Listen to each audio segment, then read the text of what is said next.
17 Jahre lang war sie für Marketing und Unternehmenskommunikation bei NetCologne verantwortlich. Italien, ne, war einfach immer schon meine große Leidenschaft. Dann traf sie eine Entscheidung, die viele Führungskräfte und Unternehmer niemals treffen würden. Ich bin, sagen wir mal, die Person, die die Strippen zieht. Heute lebt sie zwischen Reisen, Unternehmertum und eigenen Ferienwohnungen am Gardasee. Ich liebe Italien und ich bin, glaube ich, die erste und einzige Deutsche hier in Torri, die einen Kredit bei der hiesigen Bank aufgenommen hat. Die spannende Frage ist, was hat sie über Erfolg, Sichtbarkeit und das Leben gelernt, das sie damals noch nicht wusste? Genau darüber sprechen wir heute mit Birgit Wolters. So, liebe Birgit. Ja, lieber Jürgen. Wir kennen uns jetzt schon so lange. Die meisten Leute, die dich jetzt sehen werden, werden dich nicht kennen. Vielleicht magst Das du dich. denkst du. Ja, das denke ich, genau. Vielleicht magst du dich mal vorstellen und vielleicht sagst du auch noch mal ganz kurz, was dich denn hier an diesen wunderschönen Gardasee verschlagen hat. Mein Name ist Birgit Wolters, ich bin 56 Jahre alt, habe in Deutschland viel im Bereich der Telekommunikation, Internet etc. gearbeitet, vor allen Dingen nachdem das Monopol gefallen ist. Und dann habe ich irgendwann gedacht, naja, es wäre jetzt irgendwie nochmal schön, zu neuen Ufern aufzubrechen. Habe danach mit meinem Partner 6 Jahre eine Eisdiele gehabt als Franchise. Ich habe BWL studiert an der RWTH Aachen und bin dann zur NetCologne gewechselt in Köln, pünktlich zum Monopolfall, habe da sehr viel Freude gehabt beim Aufbau. Genau, als das Monopol gefallen ist, ist ja relativ viel passiert das waren sehr coole Zeiten. Also wir haben uns da sehr austoben können und da war ich 17 Jahre. Danach habe ich dann gedacht, naja, es wäre irgendwie mal nett, auch wieder was Neues zu machen. Ich liebe Sprachen, von daher war dann irgendwann auch naheliegend, dass ich meine Sprachen nochmal nutze und ich liebe Eis und bin dann erstmal mit meinem Partner 2 Jahre durch die Welt gereist, nachdem ich 17 Jahre später quasi bei NetCologne aufgehört habe. Und habe da gemeinsam mit Martin die große Liebe zum Eis entdeckt. Daraufhin hatten wir 6 Jahre Eisdielen in Deutschland als Franchise. Wir waren Franchisegeber, waren aber zeitgleich Franchise-Nehmer für fantastisches sizilianisches Eis am Stiel. Ich habe es probiert. Ja, genau, ich weiß. Und ich bin nach wie vor total verliebt in unser Eis. Das war auch wirklich unser Baby, aber leider kam dann Corona. Und unsere Partner in Italien sind dann leider insolvent gegangen und wie es so kommen musste, Chinesen haben dann die Marke übernommen und dann haben wir einfach für uns irgendwann entschieden, okay, es ist Zeit, zu neuen Ufern aufzubrechen und parallel hatte ich schon, weil ich fließend Italienisch spreche, diesen Traum gehabt, hier auch eine Immobilie am Gardasee zu haben, weil das hier so meine zweite Heimat ist. Ich bin seit ca. 40 Jahren hier am Gardasee. Ich bin mit meinen Eltern schon hingekommen, das erste Mal mit 13 und habe dann irgendwann nach der Schule eine Saison hier gearbeitet und habe dann die Sprache hier auch gelernt, durchs Arbeiten. Es war sehr skurril. Ich habe irgendwie Pizza, Pasta, Gelato gesprochen, aber darüber hinaus nichts und habe dann im Hotel gearbeitet. Mein Chef sprach kein Italienisch und sprach Italienisch, ich sprach kein Italienisch und ja, wir haben uns irgendwie zusammengerauft. Ja, und dann kam eben Jahre später der große Wunsch, hier auch Eigentum zu haben. Und so bin ich zur Vermietung gekommen, weil ich dann einfach so überlegt habe, wie könnte es funktionieren, dass eben die Immobilie auch nicht permanent leer steht, wenn ich nicht hier bin. Und mittlerweile habe ich 2 Immobilien hier in Torri del Benaco. Das ist so ein bisschen meine Homebase. Ich fühle mich hier sehr zu Hause und ja, wenn ich hier bin, wohne ich selber in einer Immobilie. Ich arbeite mittlerweile auch im Bereich Real Estate viel. Ich berate hier Deutsche vor Ort, die Immobilien kaufen, mache dann auch teilweise für meine deutschen Kunden hier Baubetreuung. Also ich mache nicht nur die Vermietung, sondern mache eben auch ja, Baubegleitung oder wenn es eben hakt aufgrund von kulturellen Defiziten, bin ich dann so als Mediator dazwischen und erkläre auch so ein bisschen, warum, wieso, weshalb die Uhren in Italien teilweise etwas anders laufen als in Deutschland. Wenn ich jetzt so auf dein Leben zurückschaue und diese lange Zeit bei NetCologne, dann frage ich mich, das kommt mir wie so zwei verschiedene Welten vor. Hier diese wunderschöne Welt am See und auch das, was du dir hier natürlich auch langjährig aufgebaut hast und dort die Welt des Konzerns. Wie siehst du Stimmt. das? Ja, das hast du gut auf den Punkt gebracht, aber ich glaube ja auch, dass das Leben immer ein Fluss ist und dass du immer zur rechten Zeit dann vielleicht das im Leben findest, was du brauchst oder was dich dann glücklich macht. Und ich war viele Jahre im Konzern glücklich. Ich hatte aber auch das Glück, bei meinem ehemaligen Arbeitgeber immer wieder neue Dinge ausprobieren zu dürfen. Ich durfte immer neue Abteilungen übernehmen, habe neue Bereiche aufbauen können und habe mich da sehr ausprobieren können. Sowohl, klar, mein Herz schlägt für den Vertrieb, habe sowohl im Geschäftskundenvertrieb gearbeitet als auch im Privatkundenvertrieb, habe da große Bereiche geleitet und mir macht es einfach Spaß, mit Menschen zu arbeiten.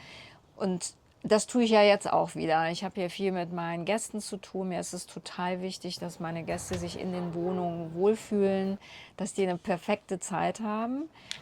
Die kriegen von mir immer wirklich auch ein PDF mit allen Tipps, mit allen Aktivitäten, mit allen Restaurants, mit einer Beschreibung, dass sie einfach für sich selber keine Zeit verlieren und direkt irgendwie hier sind und sagen können, wow, ich bin im Urlaub, ich nutze die Zeit für mich jetzt wirklich zum Erholen und das ist mir ein wirklich großes Anliegen.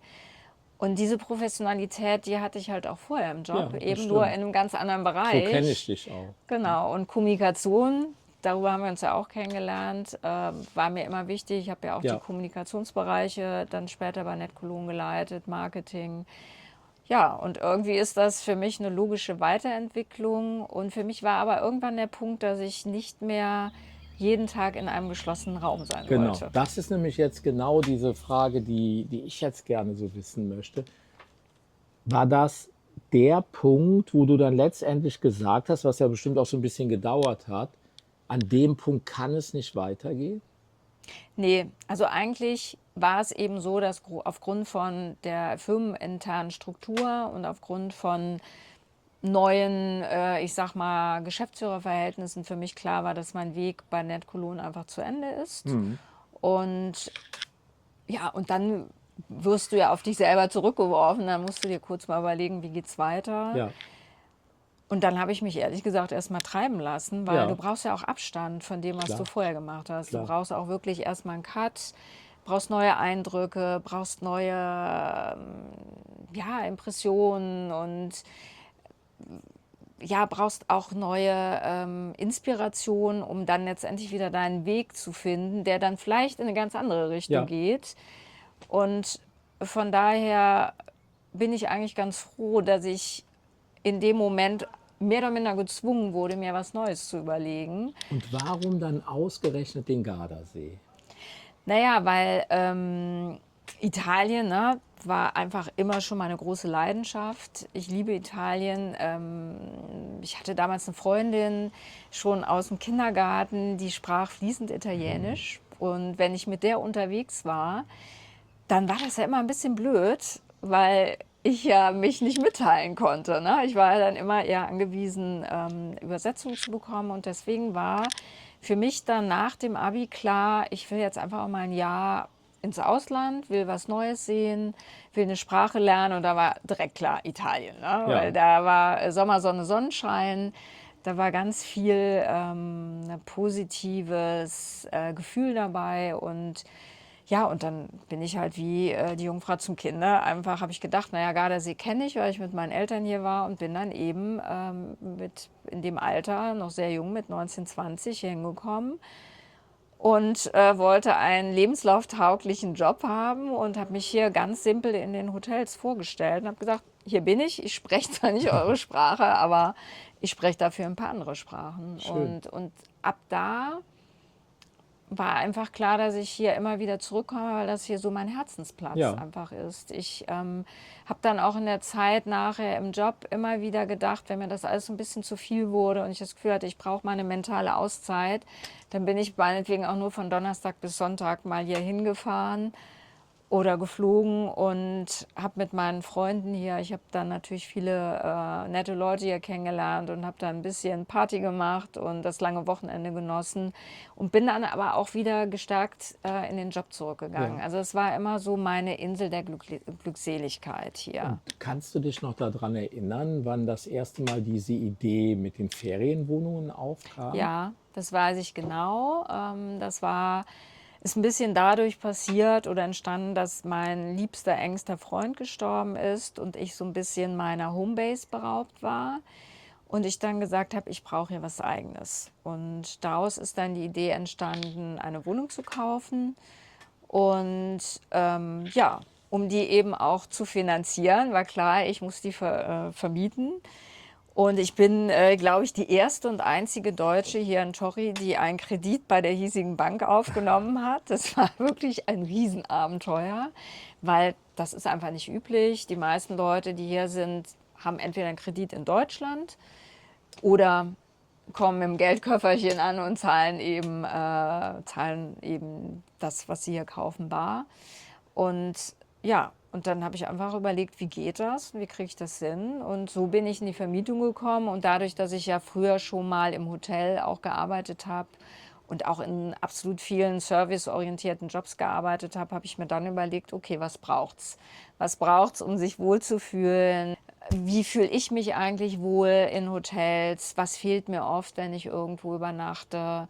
Und so habe ich dann die erste Wohnung gekauft und umgebaut. Mit viel Fantasie. Die war am Anfang noch sehr basic oder beziehungsweise auch noch so der Charme des Ewiggestrigen.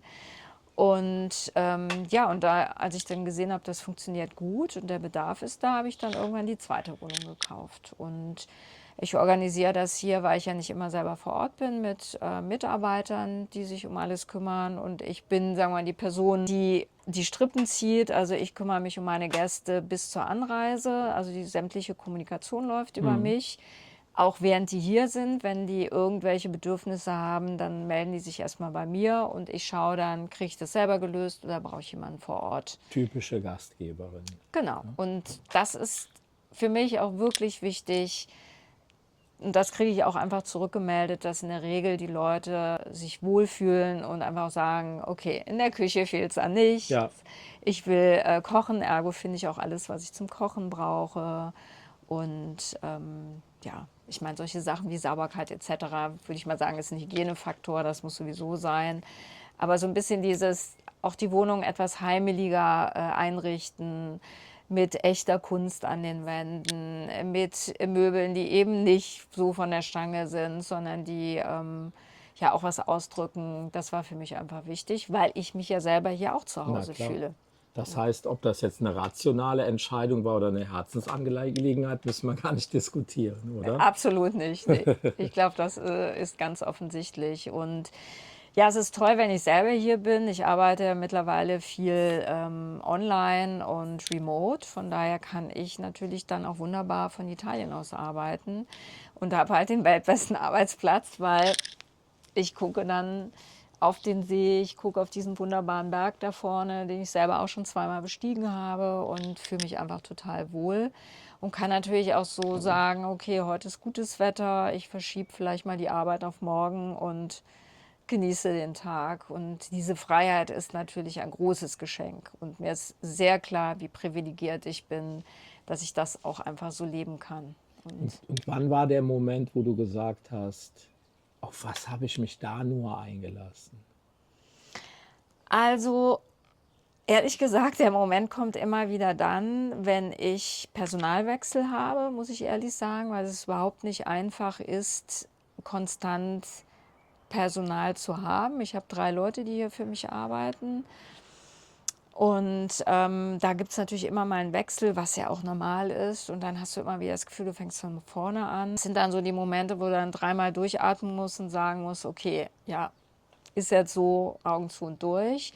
Und dann ist natürlich immer wieder wichtig, auch gemeinsam mit den Kollegen einfach auszuarbeiten, was mir in der Vermietung auch wichtig ist, damit halt alle auch dieselbe Sprache sprechen und alle auch gleichermaßen die Gäste willkommen heißen, die Sauberkeit vor Ort ist einfach ganz klar muss, dass es eben immer perfekt alles geputzt ist und dass die Sachen einfach da liegen, wo sie liegen sollen. Das sind so manchmal die Momente, wo ich so denke, puh. Aber die schönen Momente überwiegen. Ich kriege ganz tolles Feedback von meinen Gästen. Ich habe Gäste, die immer wieder kommen, denen ich mich auf ein Aperitif treffe, wo einfach auch echte innige Beziehungen entstanden sind und wo man sich auch immer mal wieder schreibt und nachhört, wie es einem geht. Und das finde ich eben auch schön, dieses Beziehungsgeflecht am Ende. Was denkst du denn, was die meisten Newcomer jetzt, die jetzt so auf Ferienwohnungen schielen, was die so unterschätzen? Also ich führe diese Gespräche tatsächlich häufiger, gerade eben mit Deutschen, die auch einen ähnlichen Traum haben. Und ich muss ganz klar sagen, mein Riesenvorteil ist, dass ich fließend Italienisch spreche und diese Kultur auch wirklich hier und die Art und Weise, wie die Menschen leben, sehr verinnerlicht habe. Wie gesagt, ich bin schon in sehr jungen Jahren hier hingekommen. Ich hatte 2 Jahre einen Partner in Italien, in der Toskana. Ich bin durch ganz Italien gereist. Ich glaube, sagen zu dürfen, dass ich wirklich dieses Land in vielen Facetten verstehe. Und ich glaube, gerade jetzt für einen Ausländer, für einen Deutschen, der hier hinkommt, ist das schon wichtig, die Sprache auch zu sprechen und die Kultur auch zu verstehen. Und nicht einfach zu sagen, oh, ich finde es toll hier und ich kaufe mal was, weil du brauchst heutzutage mehr denn jeder Netzwerk, auch letztendlich. Was ist, wenn mal jemand ausfällt? Und ich brauche einfach auch Menschen, die dann kommen, weil sie eben für mich kommen. Und nicht nur kommen, weil es ein Job ist, weil das ist einfach das A und O. Weil in dem Moment, wo der Gast anreist, muss die Wohnung perfekt vorbereitet sein. Und das muss eben vielleicht auch mal von heute auf morgen gehen. Ja. Und das würde ich jedem raten, sich wirklich mit Landleuten, der Kultur auch auseinanderzusetzen und vor allen Dingen die Sprache auf Vordermann zu bringen. Ja. Das muss nicht perfekt sein, aber man sollte sich schon in der Sprache verständigen können. Ja, der bestellt eine Bratwurst und kriegt einen Eimer Senf hingestellt. Das kann nicht funktionieren. Naja, sagen wir vielleicht bei der Bratwurst wird es vielleicht sogar noch gehen, weil du es mit Händen und Füßen transportieren kannst. Aber dieser ganze bürokratische Akt, der dahinter steht, nämlich dich selbstständig zu machen. Ich meine, klar, wir haben ein Doppelbesteuerungsabkommen zwischen Italien und Deutschland, aber trotzdem, ich muss meine Steuererklärung für meine Immobilien hier, muss ich in Italien machen. Das heißt, ich muss verstehen, wie das funktioniert. Ich muss wissen, was der Steuerberater mir sagt, was er von mir möchte. Und ich muss die Steuererklärung in der Form machen, dass sie eben auch akzeptiert wird. Und das sind, glaube ich, die wichtigsten Punkte. Ja. Das Verkäuferische, wahrscheinlich die Bratwurst über den Tresen bringen, schätze ich, kriegt man noch hin mit 10 Sätzen. Aber die Genehmigung, was brauche ich, damit ich das darf? Was muss ich anmelden? Wo muss ich das anmelden? Mit wem muss ich sprechen? Das sind halt die Punkte, das kannst du eigentlich nur wirklich klären. Entweder du hast jemanden vor Ort, der perfekt Deutsch spricht und dir hilft, klar, oder du musst eben selber die Sprache sprechen. Jetzt warst du ja im Marketing für eine sehr große und auch bekannte Marke tätig. Nicht nur ein Jahr, sondern richtig auch eine lange, lange Zeit. Ich weiß selber, dass Hotelmarketing dann etwas anderer Faktor nochmal ist, aber spielt heutzutage noch Marketing eine Rolle in deinem Geschäftsmodell? Ja, aus meiner Sicht ja. Also da sage ich jetzt auch mal selbstkritisch, da könnte ich noch ein bisschen mehr machen, weil ich schon in der Lage bin, dass ich doch relativ viele Buchungen bekomme, ohne maximal viel dafür tun zu müssen. Aber es ist so, gerade im Hotelbusiness oder im Beherbergungsbusiness, die Portale verdienen relativ viel, die Steuer verdient relativ viel. Mittlerweile ist es so, dass die Portale die Steuer direkt an den Staat abführen. Und ich sag mal, wenn du mal roundabout sagst, 20% gehen an die Portale, roundabout 21% gehen an den Staat, dann sind schon mal 40% weniger.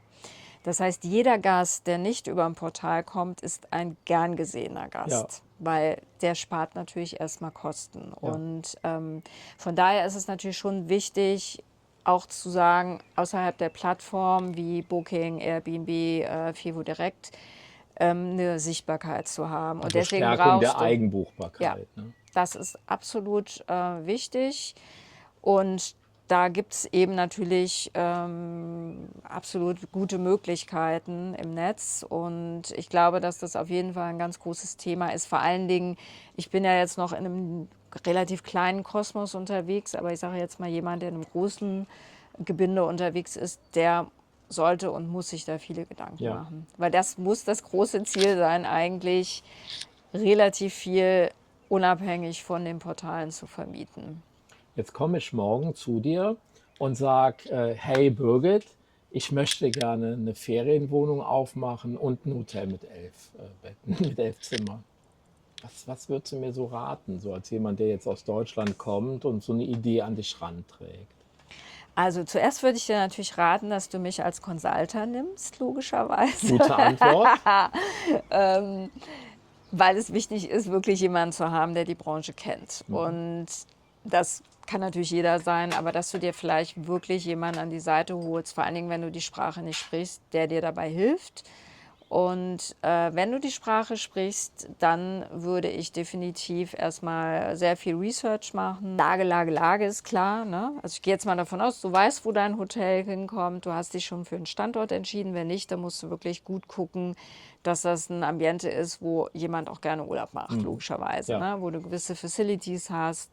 Und dann ist es absolut wichtig, natürlich zu entscheiden, willst du mieten, willst du kaufen. Wenn du kaufen willst, sollte es immer in einer Art und Weise sein, dass es vom Kontext her sehr bezahlbar ist, wenn du einen Kredit aufnimmst, dass du also sehr gut dir deinen Business Case durchrechnest. Ist das realistisch? Ich glaube, auch das unterschätzen viele. Ne? Sich einfach mal hinzusetzen, Business Case aufmachen, die Kosten da rein planen und die Einnahmen und das Ganze vielleicht ein bisschen konservativ und nicht schön gerechnet. Ja, und sich dann einfach überall Unterstützung holen und sein Netzwerk auch kennen und anzapfen. Ja. Das halte ich für sehr wichtig. Jetzt reden wir ja heute so im Kontext Business und Weltreise. Und bei dir weiß ich, dass du auch total gerne reist. Und wenn ich von Ja. Reisen spreche, sehe ich dich sehr, sehr oft wirklich weit in der Ferne, an Ja. wunderschönen Orten. Woher kommt das? Ja, also das war schon immer in mir. Ich hatte nie das Gefühl, wenn ich gereist bin, dass ich nach Hause wollte. Das gab es gar nicht. Ich wollte eigentlich immer noch weiterreisen. Und klar, musste natürlich irgendwann mal Geld verdienen oder was auch immer.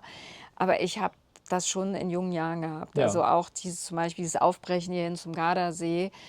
Das war damit verbunden, dass ich mein erstes Studium erstmal abgebrochen habe, im Streit zu Hause weggegangen bin und gesagt habe, nee, ich will jetzt diese Sprache lernen und Geld für 2 Wochen in der Tasche hatte. Und damals gab es eben ja nicht die Möglichkeit, unendlich am EC-Automaten Geld nachzuziehen. Und ich musste halt in 2 Wochen einfach auch den Job finden. Und ich habe immer nach wie vor diese große Reiselust in mir und will die Welt sehen und möchte Menschen kennenlernen und möchte sehen, wie andere Menschen leben, die auch ganz anders leben als ich. Und ich finde es auch immer sehr, ja, ich finde es macht ganz oft demütig, weil wir leben ja schon in einer Zeit, wo wir auch viel motzen und einfach sagen, oh, das klappt nicht und das klappt nicht. Und es ist auch bestimmt nicht unberechtigt, das eine oder andere klappt auch nicht.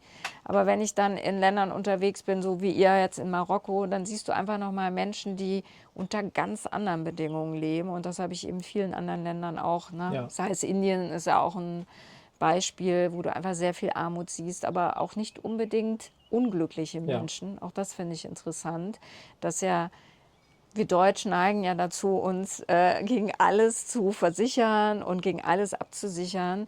Und dann sind wir vielleicht irgendwann alt und merken, ja, aber ich habe irgendwie vergessen zu leben in der Zeit. Und jetzt bin ich ja doch alt geworden und bin nicht krank geworden und habe mich aber gegen alles irgendwie abgesichert. Und für mich war es immer ganz wichtig, rauszukommen. Und jeden Urlaubstag, den ich auch hatte, auch früher in der Festanstellung, jeder Urlaubstag wurde fern von zu Hause verbracht. Und gab es da neben dem Gardasee so einen Ort, den du in Erinnerung hast, der dich besonders geprägt hat? Also ich würde sagen, in den letzten Jahren prägen mich interessanterweise kalte Länder, die unwirtlich auf den ersten Moment wirken, wie zum Beispiel Svalbard, also Spitzbergen ist so ein Herzensplatz geworden, wo ich jetzt gerade auch wirklich überlege, eine Ausbildung zu machen, um ja, wenn du also auf den Spitzbergen dich frei bewegen willst, musst du eben ein Gewehr mit haben und eine Leuchtpistole. Und da musst du halt eine Ausbildung machen, damit du dich frei bewegen kannst. Und da denke ich gerade drüber nach, damit ich eben da auch nicht immer mit einem Guide unterwegs sein muss, wegen der Polarbären. Also diese kälteren Länder, Grönland, die Arktis, die Antarktis, Spitzbergen. Und jetzt muss man sagen, Spitzbergen ist fantastisch, weil es arktisch ist. Es ist aber immer noch nah und erreichbar und es ist immer noch einigermaßen bezahlbar. Und da leben die skurrilsten Menschen, die ich kenne, weil das ist ein Potpourri an bunten Menschen, die da einfach auch stranden. Also das ist so in den letzten Jahren eine Gegend, die mich sehr, sehr, sehr geprägt hat. Und ich liebe Südamerika, vor allen Dingen Argentinien. Das ist auch ein Land, was ich wunderbar finde, was wir viel bereist haben. Mich hat Indien sehr geprägt. Also du siehst die schönsten Dinge neben den furchtbarsten Dingen. Also diese Heterogenität fand ich ganz toll. Und mich hat der Südpazifik sehr geprägt. Also ich bin sehr, sehr viel durch den Südpazifik gereist. Das sind eben Länder wie Tonga, Vanuatu, Französisch-Polynesien. Papua-Neuguinea ist ein wildes Land und noch in Teilen sehr unentdeckt. Und da gibt es immer noch Völker, die wirklich von der Welt abgeschnitten leben. Also der ganze Kontext, also Südsee und dann auch die Welt unter Wasser, das fasziniert mich auch sehr. Wenn du jetzt so weit rumgekommen bist, was hast du so über die Menschen gelernt? Niemanden aufgrund des Äußeren zu beurteilen oder zu bewerten. Und das ist immer ein großes Ziel. Hin und wieder fällt man dann doch vielleicht wieder in so alte Muster zurück. Also das finde ich ist ganz, ganz wichtig, nicht von der äußeren Erscheinung auf den Menschen zu schließen und sich eben auch frei zu machen, ja, oft von dem, was uns so in der westlichen Welt prägt, ne? Das Aussehen, die Kleidung. Also ich kann mich erinnern, nach einem halben Jahr im Südpazifik, als wir zurückgekommen sind und dann sind wir zwischengelandet in Los Angeles und vorher, also ich hatte irgendwie so einen Stapel Klamotten in meinem Koffer und der Rest war Tauch- und Schnorchel-Equipment und dann kommen wir nach LA auf diesen Flughafen und ich sehe wieder Menschen in den unterschiedlichsten Hautfarben, in den unterschiedlichsten Klamotten und Kaffeesorten, die ist natürlich vorher, ist natürlich alles sehr reduziert und 30 Millionen Kaffeesorten. Kulturschock. Und dann einerseits natürlich auch eine Freude zu haben, das sage ich auch ganz ehrlich, aufgrund der Vielfalt, aber auch eine Überforderung. Und dieses einfache Leben spricht mich oft an und das ist vielleicht auch der Grund, warum ich mich mittlerweile hier am Gardasee so wohlfühle, weil ich hier einfach in der Natur bin, wandern gehe, auf den See gehe, Stand-up paddeln und viel draußen bin, Ja. einfach viel in der Natur bin. Jetzt sagen ja viele, die uns jetzt so von außen beobachten, das sind total freiheitsliebende Menschen und Weltreisende stehen auch so für Freiheit. Wie sieht das so persönlich bei dir aus? Was bedeutet Freiheit für dich? Also das war, glaube ich, schon immer mein oberstes und größtes Gut. Und das ist, glaube ich, auch oft ein Problem für das Umfeld, das zu akzeptieren, dass man gerne frei ist und auch gerne Entscheidungen überdenkt und auch mal sagt, was interessiert mich mein Geschwätz von gestern, ich möchte es heute anders machen. Das ist für mich total wichtig, wenngleich ich natürlich auch das Thema Unsicherheit kenne. Also Unsicherheit im Sinne von finanzielle Unsicherheit. Wenn du dich immer wieder neu definierst und sagst, ich gehe jetzt raus aus der Komfortzone, dann musst du ja dann auch wieder gucken, ja, wie klappt's und wie kommst du über die Runden oder auch gucken, ja, wo schlafe ich morgen, wo schlafe ich in der Woche. Das hat eben ja auch ganz viel mit Unsicherheit zu tun, mit der du konfrontiert wirst. Und das macht aber natürlich auch so ein bisschen den Reiz aus. Ja. Dieses Ungewisse und dieser Kitzel auch zu sagen, ich weiß eigentlich nicht so genau, wie es morgen weitergeht. Morgen und in 5 Jahren. Wo stehst du in 5 Jahren? Keine Ahnung. Ich weiß es nicht. Ich bin selber gespannt. Ist es wichtig oder? Ich glaube zunehmend nicht mehr. Also das Schöne ist, finde ich, wenn du dich in jungen Jahren gesettelt hast und dir auch so deinen Unterbau geschaffen hast, weil der ist natürlich auch wichtig. Du kannst ja gewisse Dinge nur tun, wenn du auch eine gewisse finanzielle Unabhängigkeit hast oder eben auch sagst, na, ich ziehe jetzt mal in die Welt und überlege mir natürlich, wie es funktioniert. Aber du musst es natürlich irgendwie auch finanzieren. Und dadurch, dass ich da so meine Jahre hinter mir habe, kann ich da, glaube ich, relativ relaxed auch in die Zukunft gucken und sagen, ja, mal schauen, was kommt. Ja. Viele Leute, mit denen wir sprechen, die merken gerade, es wird und es muss sich irgendwas verändern. Das bezieht sich ja in erster Linie erstmal so auf das persönliche Leben. Und sie spüren, dass wir in einer großen Transformation leben, dass Geschäftsmodelle wegbrechen, wie es eigentlich schon immer war, aber natürlich viel, viel schneller. Was würdest du diesen Menschen raten? Vor allen Dingen die Menschen, die vielleicht jetzt noch 20 Jahre jünger sind als wir und jetzt perspektivlos bei einem großen Telekommunikationsunternehmen rausfliegen, weil einfach jetzt mal so ohne Not 2000 Stellen gestrichen werden. Was rätst du den Leuten? Naja, ohne Not würde ich jetzt auch nochmal sagen, ist relativ, weil diese Firmen ja letztendlich auch gucken müssen, dass sie wirtschaftlich arbeiten.